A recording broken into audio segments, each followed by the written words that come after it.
Hello बच्चों, का हाल चाल। तो चलो फिर से स्वागत है आप सभी का नए वीडियो में। और ये वीडियो उन सारे बच्चों को समर्पित है जो नीट एग्जाम क्रैक करना चाहते हैं, जो डॉक्टर बनना चाहते हैं, जिनका सपना है डॉक्टर बनने का। तो उसके लिए तो भाई नीट का एग्जाम क्रैक करना पड़ेगा। और पिछले वीडियो में हम लोगों ने नीट के सिलेबस के बारे में, पैटर्न के बारे में, कौन कौन सब्जेक्ट का एग्जाम होता है, क्या क्वालिफिकेशन चाहिए, कितने लैंग्वेज में एग्जाम होता है, इन सारी चीज़ों को डिस्कस किया था। इस वीडियो में हम लोग एक पूरा स्ट्रेटजी देखने वाले हैं और कुछ आपको मैं बुक सजेस्ट करूंगा जो हिंदी माध्यम के लिए तैयारी में आपको बहुत हेल्प करेगा। तो ऐसा माना जाता है कि हिंदी मीडियम में बहुत सारे जो अच्छे बुक्स हैं वो अवेलेबल नहीं है, जो कि इंग्लिश मीडियम में है। तो अब वो ऐसा नहीं है, अब जो है बहुत सारी किताबों का अनुवाद हो गया है और वो हिंदी में भी अवेलेबल। तो इस वीडियो में हम लोग नीट एग्जाम को कैसे क्रैक किया जाए उसको देखेंगे और उसमें कुछ हेल्पफुल किताबें जो हिंदी मीडियम से तैयारी में आपको मदद करेंगे उसको भी डिस्कस करेंगे। तो चलिए शुरू करते हैं। नीट एग्जाम सपना होता है बच्चों का डॉक्टर बनना, ठीक है।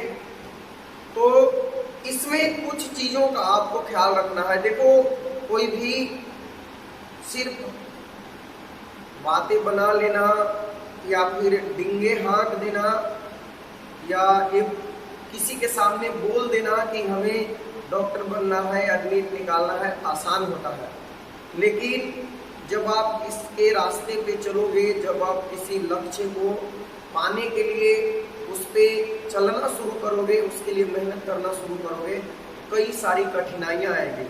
तो पहले उन कठिनाइयों का आपको सामना करना सीखना होगा और उसके बाद एग्ज़ाम क्रैक करने की बात सुनना। तो कुछ बातें हैं, देखो किसी भी एग्ज़ाम को क्रैक करने के लिए दो चीज़ों का ख्याल रखना होता है। पहला, क्या क्या नहीं करना है, दूसरा क्या क्या करना है, और तीसरा एक और बात कि सही स्ट्रेटजी क्या होनी चाहिए। तो क्या नहीं करना चाहिए और क्या करना चाहिए, दोनों चीजें इंपॉर्टेंट है। आप पता चले कि जो चीज नहीं पढ़ना था आप उसी को पढ़ते रह गए जिसका सिलेबस से कोई लेना देना ही नहीं था, ठीक है। तो आज हम सारी चीजों को एक एक पॉइंट को इस वीडियो में डिस्कस करेंगे। देखो, नीट एक टफेस्ट एग्जाम माना जाता है। कठिन तो है लेकिन मुश्किल नहीं है, असंभव नहीं है। लोग निकालते हैं, तुम्हारे जैसे बच्चे इस एग्जाम को हर साल क्रैक कर रहे हैं, फुल में फुल मार्क्स ला रहे हैं। तो आप भी कर सकते हो और गोल आपका है, लक्ष्य आपका है, तो पूरा भी आप ही को करना होगा।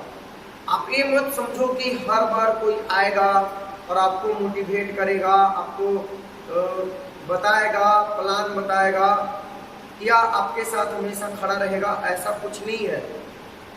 लक्ष्य आपका है, पाना भी आप ही को है, डॉक्टर आपको बनना है, तो एकदम गांठ बांध लो कि इसके लिए मेहनत भी आप ही को करनी है।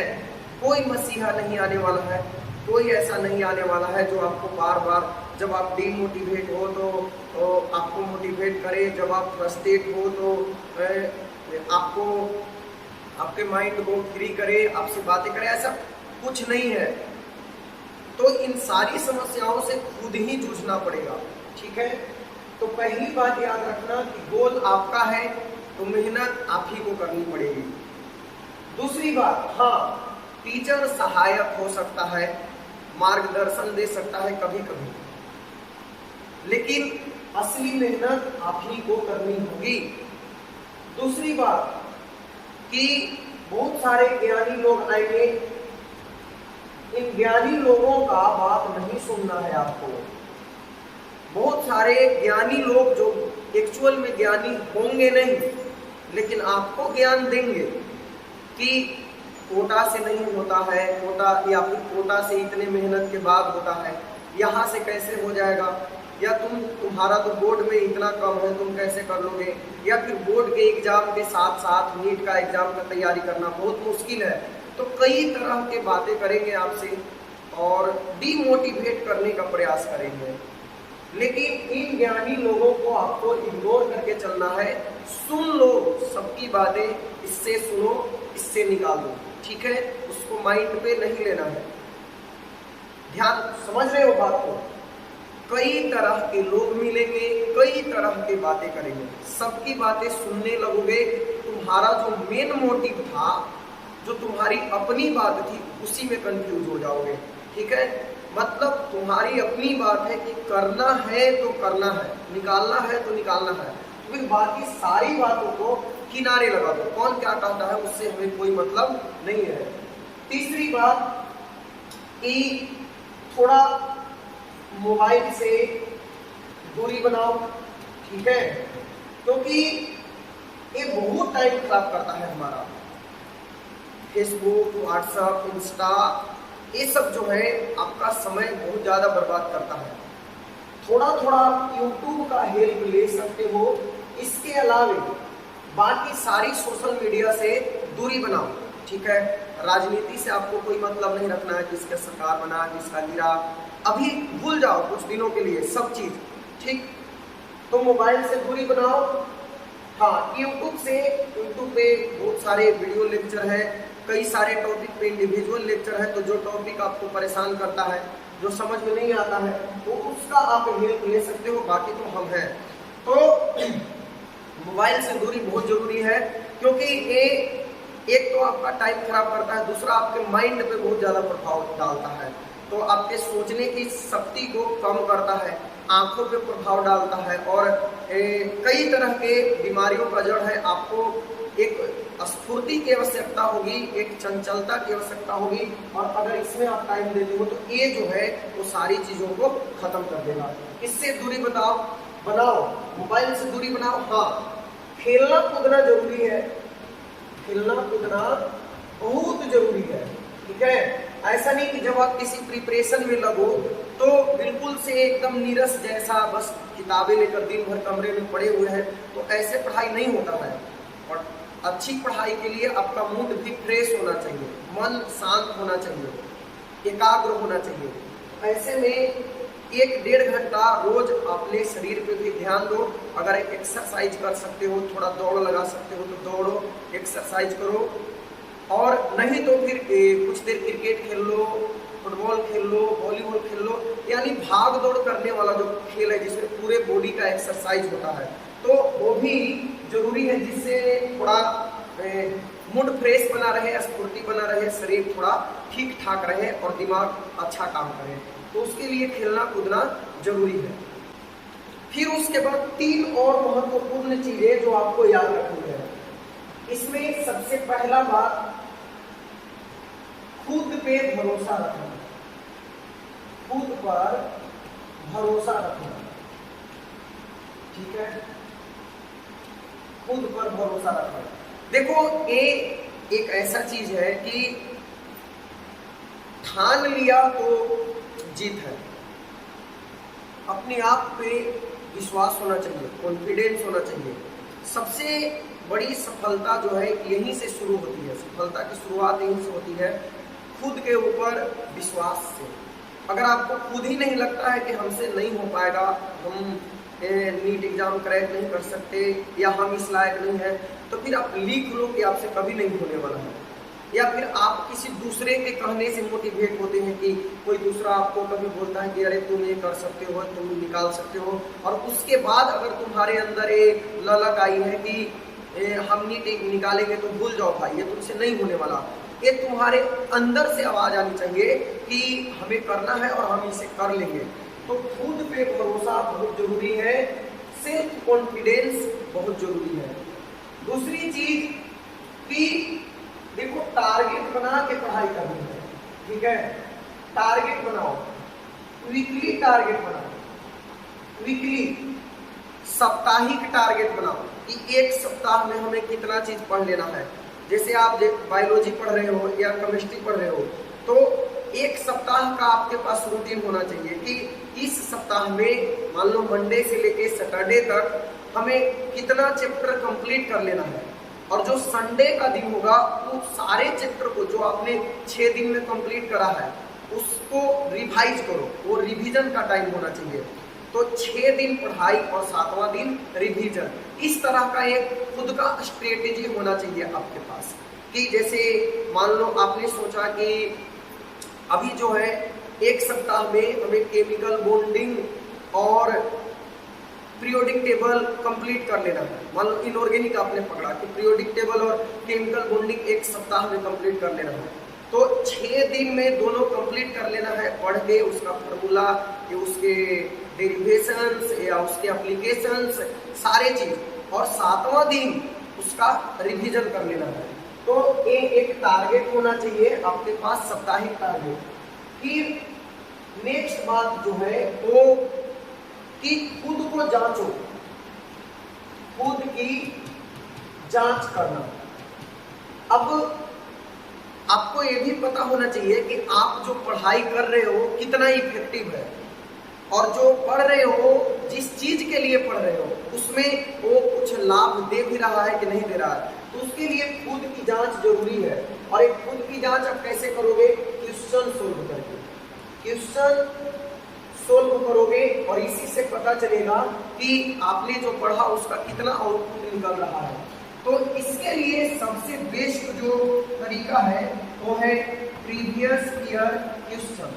आप जिस भी एग्जाम की तैयारी कर रहे हो उसका पिछले साल का 10 साल 20 साल का जो क्वेश्चन होता है प्रीवियस ईयर क्वेश्चन, जैसे नीट का एग्जाम का आप तैयारी कर रहे हो तो आपके पास, आप अगर 2023 के लिए कर रहे हो तैयारी, तो आपके पास 2022 से 10 साल 12 साल पीछे तक का नीट का क्वेश्चन होना चाहिए।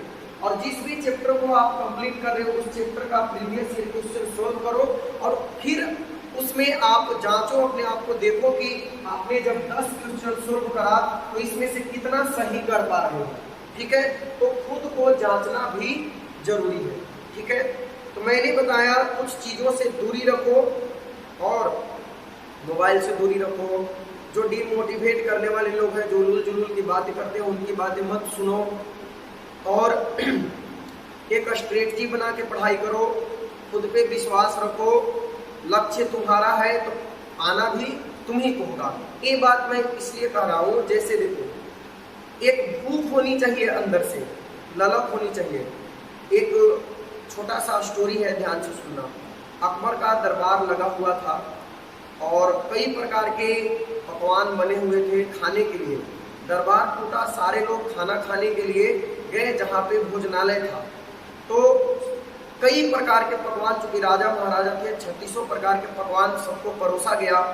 सारे लोग खाना शुरू किए, लेकिन बीरबल ने खाना नहीं शुरू किया। तो अकबर बोले, क्यों बीरबल, क्यों नहीं खा रहे हो? बीरबल ने कहा कि महाराज काश को होती तो खाता। अकबर हंसे और बोले कि क्या यार बीरबल, रोज तो अपनी पत्नी के साथ खाते हो, घर पे ही खाते हो, आज हमारे साथ खा लोगे तो क्या क्या हो जाएगा, क्या बिगड़ जाएगा? बीरबल फिर बोलते हैं कि महाराज काश को होती तो। अकबर सारे दरबारियों को बोले कि अच्छा रुको रुको, और सबने खाना बंद कर दिया। महाराज ने पूछा कि बीरबल बताओ आखिर वो क्या होती, कौन होती? बीरबल ने कहा कि महाराज काश मुझे भूख होती तो इस बात से क्या सीख मिलती है? देखो, कितना भी आपके पास सुविधा दे दिया जाए, हम रोज आकर मोटिवेट करें, बहुत अच्छे अच्छे कंटेंट दें, खूब क्वालिटी दें, खूब आपके लिए हम चाहें कि नई नई चीजें, ट्रिक्स टेक्निक्स ला के और इस चीज को आसान किया जाए, लेकिन अगर आपके अंदर उसको पाने की भूख ही नहीं होगी, ललक ही नहीं होगी, तो फिर आप उसको नहीं पा सकते। इसीलिए एक भूख होनी चाहिए आपके अंदर कि हमें इसको पाना ही है और इसके बिना हम अधूरा हैं। फिर देखना आप जरूर एग्जाम क्रैक कर लोगे। ठीक है, तो एक और कुछ बातें थी जो तैयारी के दौरान आपको ध्यान रखनी है। अब कुछ बुक्स और उनको पढ़ने का तरीका हम लोग देखते हैं कि कैसे किताबों को पढ़ा जाए जिससे ज़्यादा से ज़्यादा उसका आउटपुट निकल सके। तो देखो बारी बारी से सारी बुक्स हम लोग डिस्कस करेंगे। इसमें सबसे महत्वपूर्ण जो है वो है बायोलॉजी, ठीक है। और बायोलॉजी में मैंने आपको बताया था कि जूलॉजी भी पढ़ना पड़ेगा और जो बॉटनी है उसको भी पढ़ना पड़ेगा, ठीक है। 45 क्वेश्चन इसके होंगे और 45 क्वेश्चन इसके होंगे। प्रत्येक क्वेश्चन 4 नंबर का होता है और निगेटिव मार्किंग भी होता है -1, यानी एक क्वेश्चन गलत करोगे तो 1 नंबर आपका कट जाएगा, ठीक है। तो इस तरह से ये आपका बायोलॉजी का हो गया। अब इसमें आपको क्या करना है, इसमें जो सबसे पहला बुक आपको फॉलो करना है वो है एनसीईआरटी, ठीक है। और एनसीईआरटी इसको आपको फिजिक्स और केमिस्ट्री जैसा नहीं पढ़ना है। एनसीईआरटी लाइन बाय लाइन पढ़नी है, लाइन बाय लाइन, एक एक शब्द को पढ़ना है। बायोलॉजी में अभी जो पैटर्न चेंज हुआ है, एनसीईआरटी से बाहर कुछ भी सवाल नहीं आ रहा नीट में। तो एनसीईआरटी आपको जरूर पढ़नी है, मस्ट है। मतलब आप मान लो कि ये ग्रंथ है, ग्रंथ, ठीक है, आपके लिए सबसे पूजनीय ग्रंथ है। और इसको लाइन बाय लाइन, बल्कि लाइटिंग करके इसको कलर करके जो होता है, आप लोग उसको हाइलाइटर से हाईलाइट करते हो, एक एक वर्ड को, एक एक डिफिकल्ट वर्ड को हाईलाइट करके पढ़ना है। तो लाइन बाय लाइन एनसीईआरटी पढ़े 11-12 का, और उसमें जो कई सारे डिफिकल्ट वर्ड होते हैं तो उसको आप गूगल पे सर्च करें। और ऐसा नहीं कि जैसे जो एनसीईआरटी में दिया हुआ है बस उतना ही पढ़ना है। एनसीईआरटी में कोई चीज, जैसे आपको माइटोकॉन्ड्रिया के बारे में दिया हुआ है, ठीक है, तो माइटोकॉन्ड्रिया के बारे में जितना दिया हुआ है उससे ज्यादा आपको जानकारी हासिल करनी है। इसी को कॉम्पिटिटिव एग्जाम कहते हैं। जितना आपके बुक में, बुक एक रिफरेंस होता है, तो जितना रिफरेंस दिया हुआ है उससे थोड़ा सा आपको खुद से भी रिसर्च करना है चीजों को। कुछ वैसा लगे, किसी में दिया है कि चलो इसमें 5 चीजें होती हैं, तो उससे रिलेटेड और भी जितनी चीजें होती हैं उसको आप सर्च करो, ठीक है। देखो, तो एनसीईआरटी लाइन बाय लाइन करो। उसके बाद एक बुक और इसमें आप फॉलो करना, NCERT at your finger tips. ये बहुत अच्छी किताब है और एनसीईआरटी के लाइन बाय लाइन से जितना भी क्वेश्चन बन सकता है वो सारा क्वेश्चन बना के और इसमें दिया हुआ है। इसमें आपको थ्योरी नहीं पढ़नी है, थ्योरी सेक्शन इसका छोड़ देना, सिर्फ आपको क्वेश्चन सोल्व करने हैं इससे। और कई तरह के क्वेश्चन है इसमें, पैराग्राफ वाला क्वेश्चन है, मैच करने वाला क्वेश्चन है, असर्शन रीजन वाला क्वेश्चन जो कथन और कारण होता है उस तरह के भी क्वेश्चन है, और प्रीवियस ईयर क्वेश्चन भी है, ठीक है। तो ये बेस्ट बुक है क्वेश्चन सोल्व करने के लिए, और हिंदी में माध्यम में बिल्कुल अवेलेबल है। देखो मैं तुम्हें दिखाऊं तो मेरे पास ये केमिस्ट्री का है, तो ये इंग्लिश मीडियम का है, बट इसका सारा फिजिक्स, केमिस्ट्री और बायोलॉजी तीनों हिंदी मीडियम में अवेलेबल है, तो आप इसको फॉलो कर सकते हो। NCERT at your finger tips. तो बायोलॉजी के लिए सिर्फ 2 किताबें, एनसीईआरटी जितना बार पढ़ सकते हो, हर बार आपको कुछ न कुछ नई चीजें इसमें मिलेगी। पहली बार पढ़ के इसको हाईलाइट करो और दूसरी बार फिर उन सारी चीजों को याद करने का प्रयास करो। एनसीईआरटी लाइन बाय लाइन और क्वेश्चन सोल्व करने के लिए NCERT at your finger tips. NCERT में जो बॉक्स बना के दिया जाता है, ब्लू बॉक्स, या फिर इंडेक्स में जो क्वेश्चन सोल्व किया हुआ रहता है, वो सारी चीजों को आपको देखना है। ये रहा बायोलॉजी। केमिस्ट्री के लिए, चूंकि मैं केमिस्ट्री का टीचर हूँ तो आपको बहुत सारा मटेरियल बता सकता हूँ, लेकिन आपको सब कुछ नहीं लेना है। इसमें भी देखो मैं आपको बताऊं, इनऑर्गेनिक के लिए, ऑर्गेनिक के लिए और फिजिकल के लिए, ध्यान से सुनना। इनऑर्गेनिक के लिए आप एनसीईआरटी बिल्कुल बायोलॉजी की तरह पढ़ो, एनसीईआरटी लाइन बाय लाइन पढ़ो और इससे बाहर कुछ भी पढ़ने का जरूरत नहीं है। इनऑर्गेनिक केमिस्ट्री के लिए और कार्बनिक रसायन के लिए एनसीईआरटी से बाहर कुछ भी पढ़ने की जरूरत नहीं है। एनसीईआरटी लाइन बाय लाइन करो, उसका क्वेश्चन सोल्व करो, ठीक है। और उसमें जो ऑर्डर वगैरह रहता है, रिएक्टिविटी का ऑर्डर, उसके बाद एसिडिटी का ऑर्डर, बेसिसिटी का ऑर्डर, थर्मल स्टेबिलिटी का ऑर्डर, इन सारी चीजों का अलग नोट्स बनाओ और इनको, और इनऑर्गेनिक में बहुत सारे एक्सेप्शन भी होते हैं, उन सारे एक्सेप्शन का, अपवाद का भी एक अलग नोट्स बनाओ और उसको एक जगह करके और याद करने का प्रयास करो। तो एनसीईआरटी लाइन बाय लाइन करना है। और अगर आप बहुत सारा क्वेश्चन सोल्व करना चाहते हो तो एक बुक है भीके जयसवाल, भीके जयसवाल साहब का, जो कि बालाजी पब्लिकेशन में आता है, बालाजी पब्लिकेशन। ये बुक हिंदी माध्यम में जल्दी में लॉन्च हुआ है, हिंदी माध्यम में अवेलेबल है।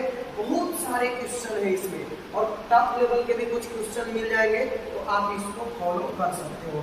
नहीं तो एनसीईआरटी सफिशिएंट है, ठीक है। अगर आप रखना चाहते हो तो भीके जयसवाल का जो बुक है बालाजी पब्लिकेशन का, वो इनऑर्गेनिक के लिए रख सकते हो। ऑर्गेनिक में आप मेरे समझ से दिनेश का बुक फॉलो कर सकते हो, ठीक है।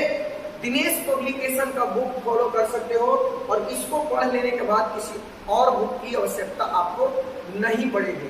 तो ऑर्गेनिक के लिए आप दिनेश फॉलो कर सकते हो, इसका भी हिंदी माध्यम में अवेलेबल है। और साथ ही साथ एनसीईआरटी तो रखना ही है, बट एनसीईआरटी अगर आप नहीं भी पढ़ते हो, सिर्फ इसका क्वेश्चन सोल्व करते हो, इसका क्वेश्चन सोल्व करते हो और दिनेश का थ्योरी सेक्शन आप कंप्लीट करते हो और इसमें जो क्वेश्चन दिया हुआ है उसको करते हो, तो किसी और बुक की आवश्यकता नहीं पड़ेगी। ऐसे इसमें भी बालाजी पब्लिकेशन का एमएस चौहान का हिंदी माध्यम में बुक आता है, तो इसको भी आप प्रेफर कर सकते हो अगर करना चाहो तो। लेकिन मेरे समझ से दिनेश सफिशिएंट है, ठीक है। उसके बाद फिजिकल केमिस्ट्री के लिए, फिजिकल केमिस्ट्री के लिए आपको क्लास नोट्स ही यूज करना है। क्लास नोट्स, क्लास का जो नोट्स है उसको देखो, सफिशिएंट है।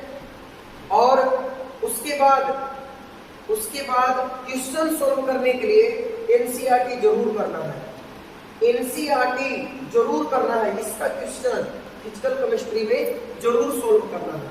और उसके बाद आप फिंगर टिप्स जो है एनसीईआरटी का, फिंगर टिप्स, इसका क्वेश्चन भी आप सोल्व कर सकते हो। ये जो बुक मैंने अभी आपको दिखाया, तो इसमें आप इसका क्वेश्चन सोल्व करो और एनसीईआरटी का सोल्व करो। इसमें कई प्रकार के क्वेश्चन दिए हुए रहते हैं, जैसे टॉपिक वाइज क्वेश्चन, हर एक टॉपिक पे क्वेश्चन दिया हुआ है। देखो, जैसे एटॉमिक स्ट्रक्चर है तो डिस्कवरी ऑफ सब एटॉमिक पार्टिकल पे क्वेश्चन है। फिर एटॉमिक मॉडल जो है रदरफोर्ड, थॉमसन, बोर्स, उस पे है। उसके बाद development of leading to the Bohr's model, तो बोर्स मॉडल पे बहुत सारे क्वेश्चन है। उसके बाद आपका Bohr's model for hydrogen atom, उस पे क्वेश्चन है। और उसके बाद क्वांटम मैकेनिकल मॉडल, जिसमें quantum number, Schrodinger wave equation आ रहा है, उस पे। यानी हर एक टॉपिक पे बहुत सारे क्वेश्चन दिए हुए हैं। तो आप क्लास नोट्स पढ़ो, एनसीईआरटी का क्वेश्चन सोल्व करो और एनसीईआरटी फिंगर टिप्स जो है इसमें बहुत सारे क्वेश्चन, इसको सोल्व करो, आपका केमिस्ट्री कंप्लीट हो जाएगा। तो ये केमिस्ट्री के लिए रहा। देखो, फिजिक्स की बात करते हैं। फिजिक्स में आपको एनसीईआरटी की का क्वेश्चन सोल्व करना है, ठीक है। इसमें भी आप क्लास नोट्स जो होता है वो सफिशिएंट होता है फिजिक्स के लिए। और क्वेश्चन के लिए आप एनसीईआरटी का क्वेश्चन सोल्व करो। उसके बाद डीसी पांडे का जो बुक है उसमें बहुत सारा क्वेश्चन दिया हुआ है, तो आप डीसी पांडे का बुक फॉलो कर सकते हो। और नहीं तो चलो इसको यहाँ पे अगर आप स्किप करना चाहते हो तो एचसी वर्मा साहब की जो बुक थी, कॉन्सेप्ट ऑफ फिजिक्स, इसका हिंदी संस्करण है भौतिकी की समझ। भौतिकी की समझ, भौतिकी की समझ एक कॉन्सेप्ट ऑफ फिजिक्स का हिंदी अनुवाद है। तो भौतिकी की समझ जो बुक है, आप इसको फॉलो करोगे तो इसमें आपका थ्योरी सेक्शन भी अच्छे से कंप्लीट हो जाएगा और न्यूमेरिकल जो है बहुत ही अच्छे लेवल का है। तो अगर आप इसका पूरा थ्योरी पढ़ लेते हो तो बहुत ही लॉजिकल तरीके से डेली लाइफ में जो घटना होता है उन घटनाओं पे ये समझाया गया है हर एक चीज को, और न्यूमेरिकल जो है इसका बहुत अच्छे लेवल का है। तो अगर आप इसको पूरा सोल्व कर लेते हो तो फिर किसी और बुक करने की आवश्यकता नहीं रह जाती है। तो भौतिकी की समझ एक बार फिर से सुन लो। बायोलॉजी के लिए आपको एनसीईआरटी लाइन बाय लाइन, जैसे कहानी की किताब पढ़ते हो वैसे पढ़ना है। एक एक वर्ड का मतलब जानना, और कई सारे वर्ड जो डिफिकल्ट वर्ड होंगे उसको गूगल पे या किसी तरीके से सर्च करके उसका मीनिंग समझने का प्रयास करना, और उससे रिलेटेड और भी जितनी चीजें हो सकती है उसको भी जानने का प्रयास करना। क्वेश्चन करने के लिए एनसीईआरटी फिंगर टिप्स जो है उसको आप यूज करना, ठीक है। केमिस्ट्री के लिए, फिजिकल के लिए एनसीईआरटी का क्वेश्चन करना है। उसके बाद आप एनसीईआरटी फिंगर टिप्स जो किताब है उसको भी कर सकते हो, या एन अवस्थी का जो किताब आता है फिजिकल केमिस्ट्री का उसको भी कर सकते हो, ठीक है। और ऑर्गेनिक के लिए दिनेश पब्लिकेशन का बुक जो है सफिशिएंट है, और क्वेश्चन एनसीईआरटी का भी सोल्व करना है। फिजिक्स के लिए जो एनसीईआरटी का क्वेश्चन है उसको सोल्व करो। आप बीसी पांडे या एचसी वर्मा इन दोनों में से जा सकते हो किसी के साथ, लेकिन हम प्रेफर करेंगे एचसी वर्मा, क्योंकि इसमें आपका थ्योरी सेक्शन भी अच्छे से हो जाता है और न्यूमेरिकल भी हो जाता है। तो एक कुछ किताबें थी तो मैंने आपको बताया कैसे पढ़ना है वो भी बताया। अब देखो अंतिम जो बात है वो आप ही पे निर्भर करता है। हम कितना भी चिल्ला लें, लोग कितना भी मोटिवेट कर दे या कई तरह के बात सिखा दे, तो ये जो मोटिवेशन है कुछ दिन के लिए रहता है। असली मोटिवेशन जो है सेल्फ मोटिवेशन होता है, जो खुद के अंदर का आग होता है, किसी चीज को पाने की ललक, तो वो आपके अंदर होना चाहिए, जिद होना चाहिए, दृढ़ इच्छा शक्ति होना चाहिए, तभी लक्ष्य पे पहुंचा जा सकता है। तो आई होप कि ये सारी बातें आपको समझ में आई होंगी और कुछ न कुछ तो आपको हेल्प जरूर करेगा। तो आगे आप किस टॉपिक पे वीडियो चाहते हो वो कमेंट सेक्शन में बताओ, मैं आपका कमेंट पढ़ता हूँ और उसका जो भी जब भी टाइम निकलता है तो उसका जवाब देने का प्रयास करता हूँ। मिलते हैं किसी नेक्स्ट वीडियो में। Thanks for watching.